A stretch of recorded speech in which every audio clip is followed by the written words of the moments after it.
So he told me, you'll regret. I was like, I don't fear you'll not regret anything. And I told him, do your worst. Nice. So my stomach started rumbling, and I just started feeling unwell. I was like, oh, this is nothing out of the ordinary. I went to visit my friend, and on my way back home, somewhere that I take like 3 minutes to 5 minutes walk, I was stuck. I could not walk because I was literally holding my bum because things were coming out.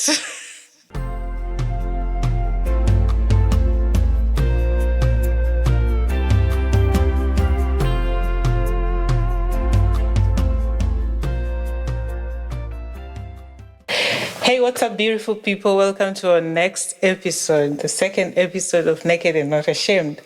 I am with my not so expert husband. And I'm with my expert wife.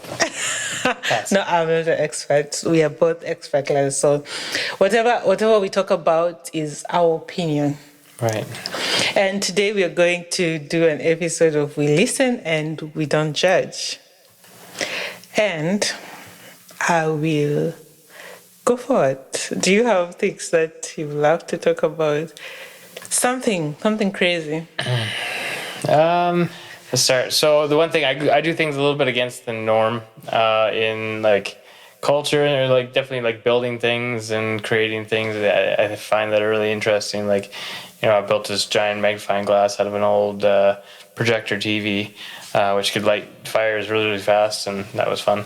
But like one for this house right now, you know, I want to make a spot where I have like really small rooms.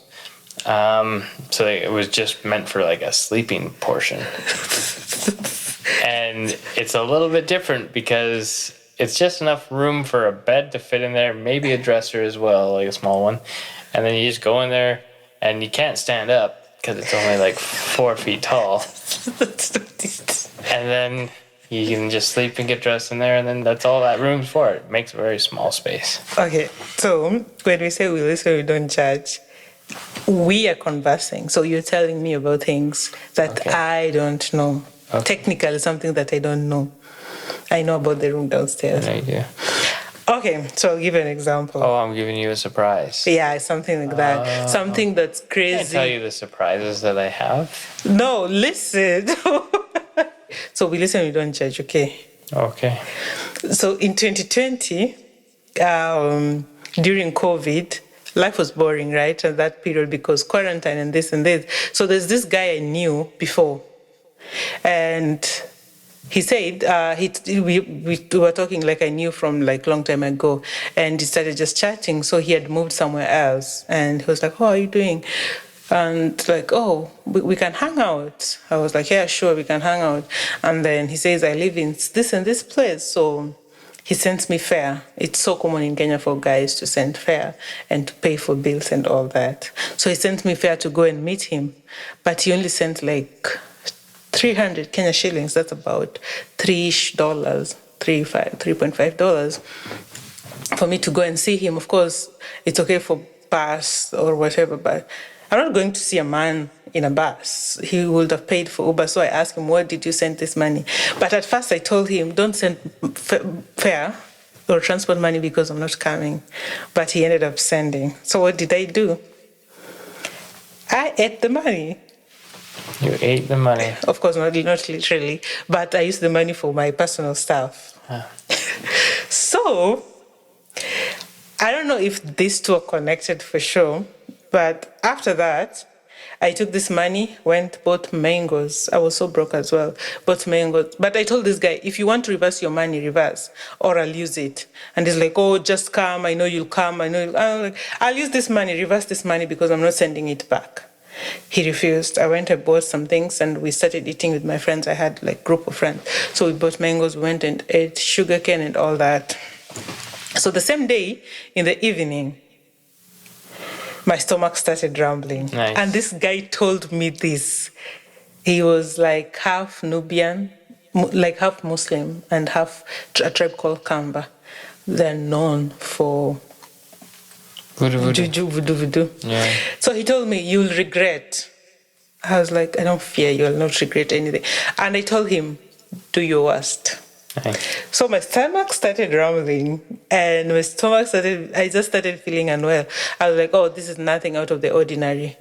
I went to visit my friend, and on my way back home, somewhere that I take like 3 minutes to 5 minutes walk, I was stuck. I could not walk because I was literally holding my bum because things were coming out. And Yeah. my head was spinning so bad because now I was dizzy. I felt like throwing up. So I was walking like a drunk person the whole time, going down there. And I could not do it anymore, so I sat across the road. And I lived in a ghetto, so the opposite, there was this a woman selling like veggies, like had like a kiosk selling vegetables, and asked me, "Oh, that's a bad spot. Like a lot of people will slide there and fall." And I was like, "Oh yeah." I decided to sit there. You don't know what I did. I just decided to let go of everything. So I had an explosion, and I did it on myself. I just gave up because there's no way I could go to the bathroom. And after that, I felt a little bit easy. So I tried walking. I was walking like a drunk person. And I walked to another spot. I sat there, and then again I released. I did number 2 again. It was porridge-like. It was watery. It was wet. And then after that point, again I went to another spot. I let go, but now this time my kids saw me. Like I had like not literally my kids, but these babies that I had saw me, and they came to me and they were like, they called me Teacher Pasi. So they called me, Teacher Pasi, what's wrong? And I gave them my phone because it's a ghetto, so the phone first. And then they were like, let's take you home. I'm like, no, don't get close to me. First of all, because of shame, because these kids, they're still kids, so they were the best. They went home, they boiled water for me, they came for me and cleaned me up. But I took all the clothes and garbaged them. We listen and we don't judge. Absolutely. Yeah, we love throwing away clothes. Yeah, that's right. Oh, there was no way I was washing a 20-something-year-old poop. That one was a no. Yeah. I'm thinking of another example. Oh, this one is weird. So, I grew up, growing up poor. So, I loved ice cream.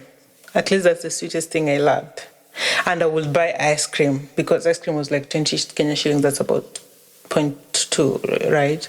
Like 2 cents and or thereabout. So I loved ice cream so much, and I would save all my money to buy ice cream. My dad used to give me money. But most of the ice cream I bought were in container. They were not in the cone. And anytime this ice cream seller walk our places, I did not have money to buy that. And I really wanted. So what did you do? I wanted so much to know how this ice cream cone tasted. So there was a time we went with our grade, it was grade 8, like I wasn't a baby. So we went with grade 8 for a nature walk somewhere far. I saw an ice cream cone down on the ground. I did not have money. I looked at these people and I pretended like my friends and all those classmates, and I pretended I was tying my shoelace. I picked the ice cream cone and I ate. Nice. Nice. I think that was the first time. This is like so embarrassing. But I think that was my first time getting a taste of an ice cream cone. I really wanted to. But yeah, for some reason I never had. And honestly, I did not know even if it was just something to hold the ice. Because of course in the containers, you don't eat the containers. So I did not know if they were to hold the ice cream and not to be eaten. But I ate and it was crunchy. And I loved it. I know. Yeah, that's a bit embarrassing, but yeah, people come from fights, those privileges that For me, I know how it feels to live in a ghetto, and I know how it feels to live in a ghetto and to have it because I've been there.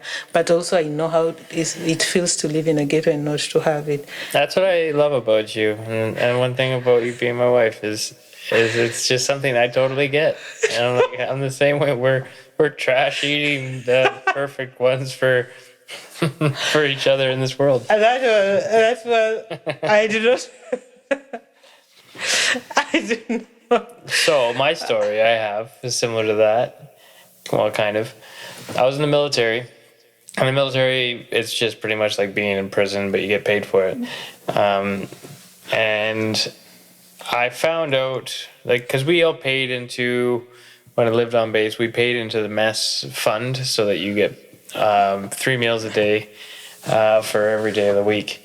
And I think it might have been when I was done paying, or I rationed back a bunch of money so that I didn't have to pay so much, because I only got like I think I missed out on 8 meals a week or something and saved $200. But I learned about how the mess was done in the military, and they would make 2 dishes on every meal. One meal would be like pizzas, and one meal would be like hamburgers or something. And then, but they'd make 75% of each so that everyone could have an option, and they wouldn't run out. So when you add 75, you got 150%. You only need 100%, so it's 50% extra.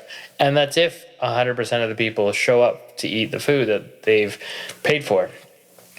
So all that food, I think one time there was a pizza day, and then I didn't maybe eat that day or something. And I thought about it, and I heard about it, that they just throw all the stuff in the dumpster after their meal.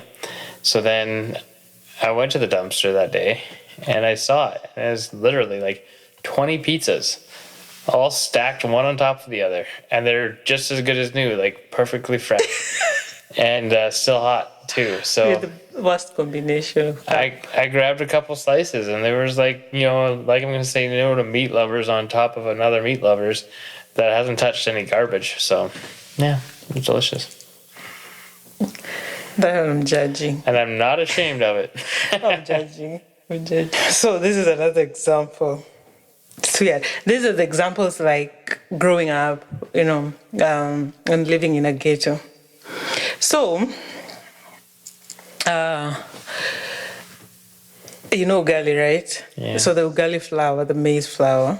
Yep, core flour, yep. Yeah, so that one, there was a time, so every time we cooked, we finished, we had to put everything back in the cupboard, right? And then there was, I think it's cold season, the snails will try to find themselves in the house. Trying, I don't know, are there snails in Canada? There's snails. We have some outside, actually. Oh, okay, yeah. So the snails in the cold season will try to find warm places. So we had like snails coming into our house.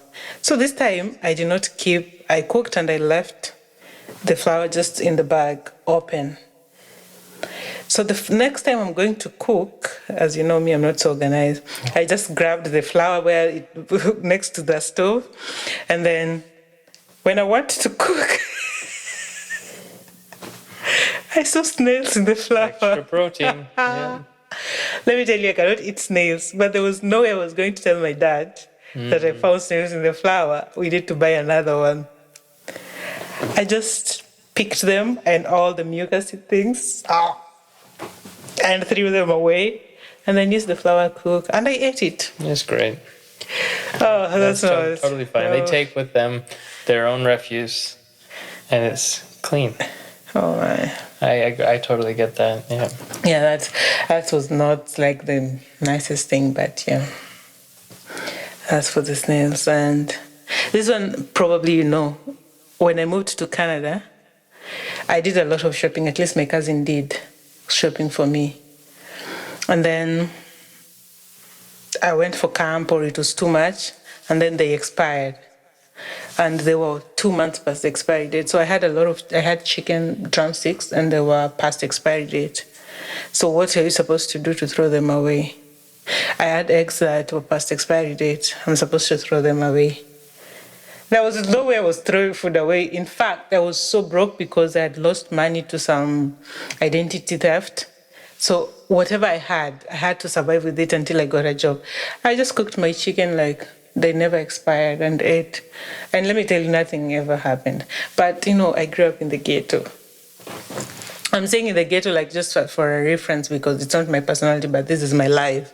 And I grew up here and I grew up eating like, I ate ice cream cone from the ground. I ate ugali from ugali flour that has snails. So I was like, this food that is just past expiry date. I cooked it, nothing ever happened. Like nothing can happen to my stomach because of an expired food. That one I know. Now she's pregnant. I'm not pregnant. No, unless you're pregnant.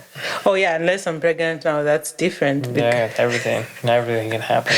No, when someone is pregnant, first of all, You eat the perfect food right off the tree, and it'll still make you throw up. Yeah, I know.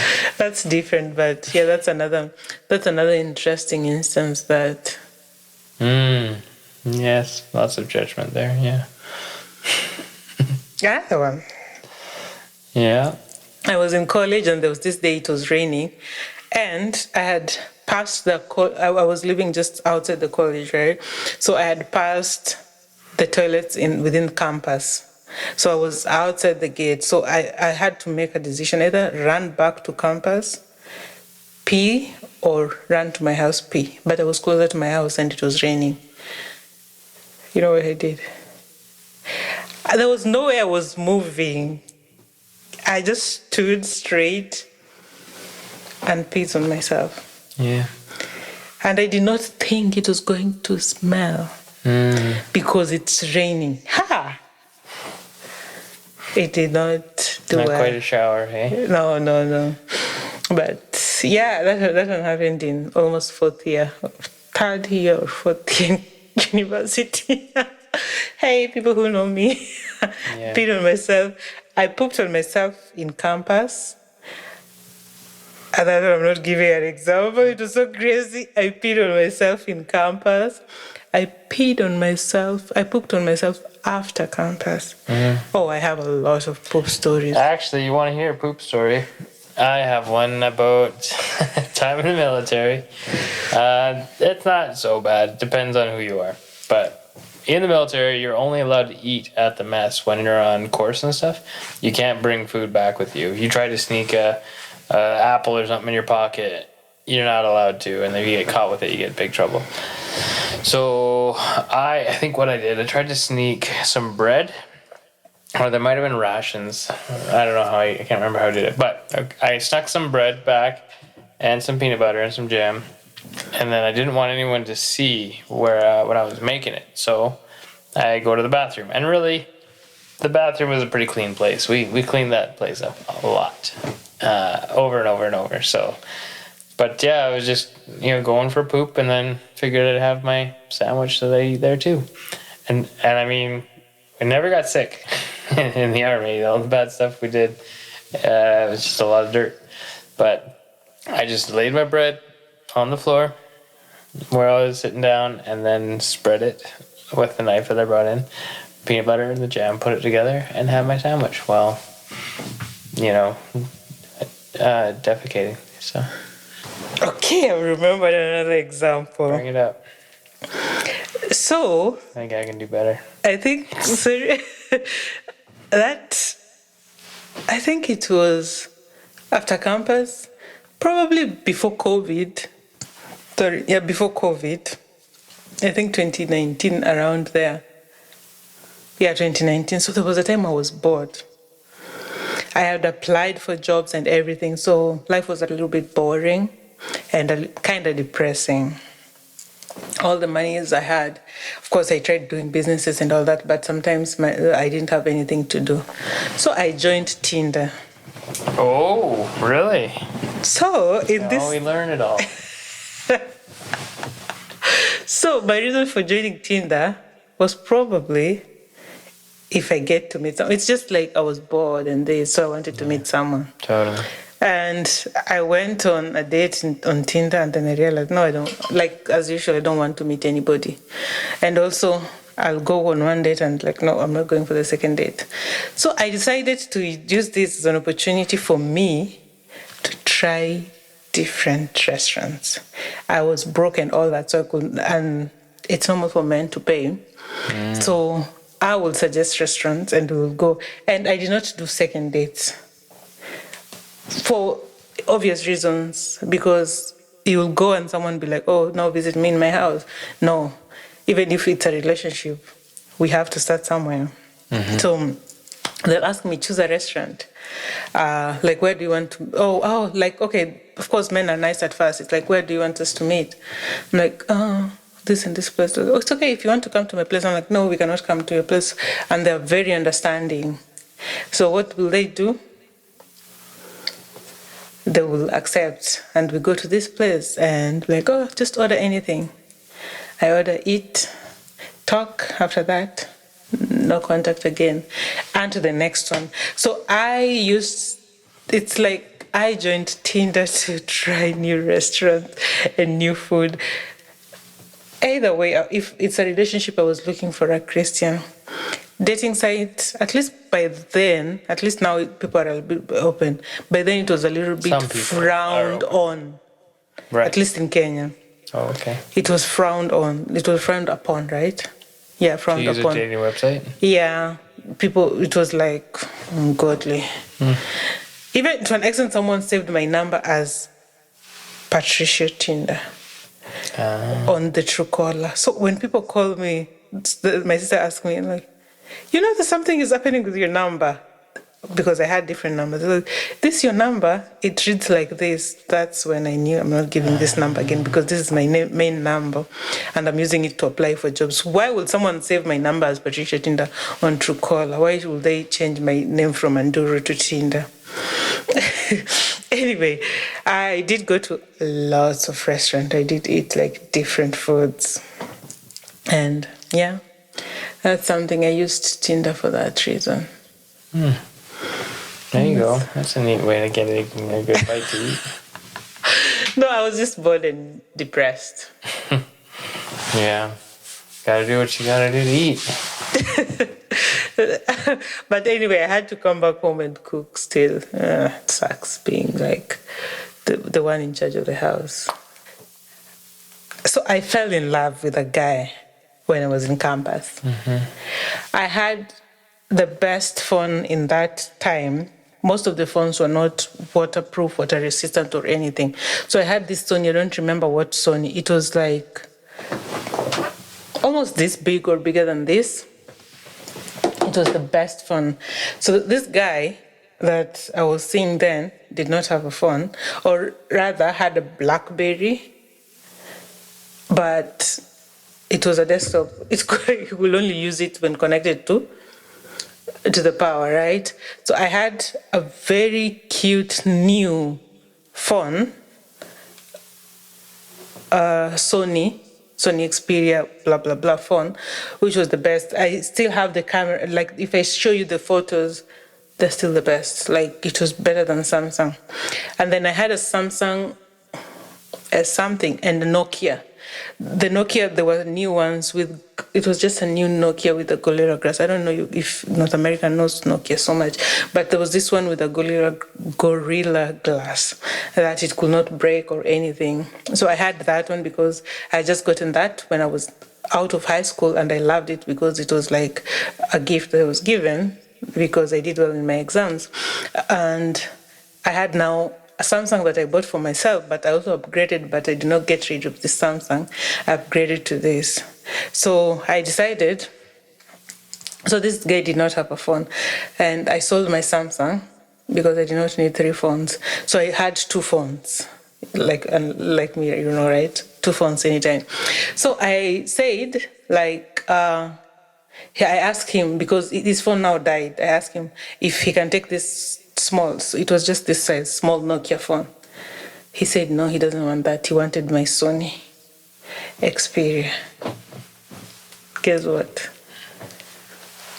You gave him the other one. I gave him the Sony Xperia. Oh, wow. Look at you. Super nice. No, it's like when I'm in love, I become stupid. Yes. So probably now you're reasoning that we are not reasoning because I'm kind of stupid. So I gave this guy my phone, hoping that he will have money, and then I did not give like for good. I was just hoping he will have his money and return my phone. Right. He didn't. I had this phone for long. And now I have this other phone. Of course, I had to buy another phone because I was not using this phone. In college, I had money. And he did not have money. Mm-hmm. I became a guardian in college for a guy.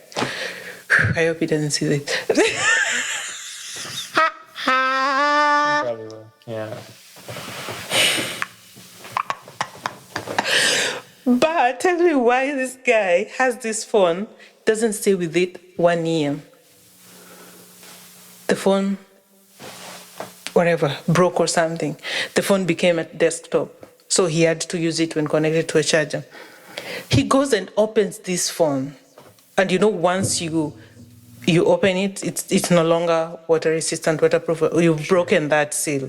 Right. I go see my phone. I did not want that phone back. I was hoping to get it back. I did not want that phone back. I just bought another phone. But that one hurt me so much. But I was so much in love in campus that I ate in the mess. But I would give him money to go and eat outside. Because in the mess, food was cheaper. Yeah. And outside food was expensive. But for me, basically, my taste, right? I just love a little bit of flat, which mess gives the best when it comes to that. Right. The university mess. And outside they have like all sugary sweets, whatever stuff. So I do not like that. Yep. I will give this guy money to go eat out, and then I will eat in the mess. So I will eat food about 15 cents. While he eats food about $1 from my money. Oh, yeah. You can see that difference. So that's the beauty of the ghetto. Raised that way. No, I don't know. Probably maybe it's being a fast girl makes me feel like responsible and rescuing people. Because looking at that relationship, I respect everything and how things ended, but still, I feel like that relationship was not supposed to be a relationship. Yeah. Because I got, my fair share. I don't want to say anything bad. He was a nice guy. Let's end it there. Nice guy. Cool. Yeah, that's another share of my things. And honestly, the moment I fall in love, I see my brain telling me bye. Yeah. And then I become stupid. So am I stupid now because I'm in love? No. Yeah, I think I've mastered the art of balancing that. No, still. Yeah, tell me why I traveled 8 hours from Vancouver or 7 hours from Vancouver to Christina Lake because of love. But logically it does not make sense. Right, to come and see you. Love-wise makes sense. But a girl coming to see a guy? Yeah, the first time. Well, it's because you're not someone normal. Exactly. No, that's what I love about you. I'm not someone normal either. So, I think... Similar, but different. I think those are the things that we can judge a little bit, but yeah. Yeah. But I love doing that. Yeah, sleeping outside with a stranger that you just met, and in somewhere that there is no service. Yeah, there's no service. So if you wanted to do anything... But like she said earlier, she said it for her, but I agree, we were just knowing that this person is someone like we know. Yeah, it felt so easy for sure. Yeah, but I think those are the most interesting things that we listen and we don't judge. One thing I did was in the military where I had a big wart that was growing on my finger, and I didn't want anyone to know about it because in the military or in the training, if you get something medically wrong with you, then you'll have to maybe get recourse if it's a really bad deal. So I don't want to complain about any health condition or anything. So it was going on. It was like 13 weeks, I think, or 14 weeks. I was at week 10 or 11 or something. And it was growing big. Like, I learned a lot about warts. But this I concealed for 11 weeks. But it was about the size of a penny on my finger, like a dime. And yeah, I was just, they are contagious, warts, and it was on my hand, so it's everything I'm touching, you know, trying to not let that happen and try to wear gloves where I could. But yeah, people eventually noticed because I tried to get a guy who didn't like me very much, or at least we didn't know each other very much. And I told him, all right, since we don't talk very much, can you be the guy to help cut off this wart? And I tried for even weeks prior to get some wart removal acid and stuff and try to pour it on there, and it wasn't working. I found out acids really love physical and mental stress and makes them grow. So anyways, he agreed to try cutting it up. So that guy wasn't exactly a buddy, but he got through. So I bit onto his shirt. He grabbed a knife, held my hand, and we started cutting this wart off. And I still got a scar from it, actually. So he got about halfway through, and it was bleeding good because warts have their own blood supply. And then, yeah, then he gave up halfway through. I was like, no, just keep going. And it was painful. It was like cutting my flesh. But he's like, no, that's probably as far as I want to go. I was like, okay, I get it. And then, so anyways, I bandage it all up and patch it. And we keep going in the next few days of training. And one day while we were waiting for our marching officer to come and, look after us, everybody's kind of looking at my hand. And we're all kind of making jokes. He walks in, and I cover it up. Oh, nothing. And he's like, hey, what are you guys looking at? I'm like, nothing. He's like, let me see. So he comes and looks at it, and it looks all black and, like, infected or whatever. And he's like, well, that looks really bad. I'm like, oh, no, it's been like this for weeks. It's fine. And then he's like, okay, well, I'll call you up on that tomorrow, see what it looks like. He forgot for a couple days, and then he came back when we were doing, like, this urban warfare thing, and inside a house, and he's like, Smith, let me see it. And I'm like, oh crap, just take my glove off, show him, it's looking bad. He's like, all right, we're going to the hospital. So I go to the hospital, they take care of it, burn it off, whatever, and then yeah, it was taken care of, all good and nice. And I got a scar from it where we're cutting it. But yeah, I learned a lot about warts, and nobody likes warts. Nobody wants to have them, but the doctor told me so many people have them. She burns them off for a living. Oh. Yeah, and they use like a little electrode one, which is like a welder, and they zap it. Because I see like people who have warts on the face, do they regrow, or once it's cut, it's cut? Yeah, or that is some of the weird ones. They do have their own blood supply, so they are kind of like a tumor on your skin. So they have their own, they infect the cells, and the cells mutate and become part of that as a growth, as like another limb. Is it the same with these people having, when people pierce ears and probably something goes back and there's something always that grows here? I don't know if it's the same thing. Oh, I don't know. Yeah, maybe I'll show you, but yeah. But yeah, that was one thing I was ashamed of. I didn't want anyone to know, and I even went to the bathroom every time we went to a mess and tried to burn it off some more, like 5 times a day. And so the problem was you didn't want people to know. I didn't want people to know, and it was painful. Wow. Every time I would do anything. So I was keeping it very quiet, and all these guys and the base and everything were so close to me all the time that it's hard to hide anything. But yeah, I did pretty well. I'd go alone in the bathroom and try to burn it off. Lots of acid. But yeah, now I learned about it. Now I'm not ashamed of warts anymore. I know how to help people. Probably that's just a white standard of beauty. Oh yeah, not having warts. Like I feel, this is not stress-based, but I just feel like white people have some weird standard of beauty. Perfection.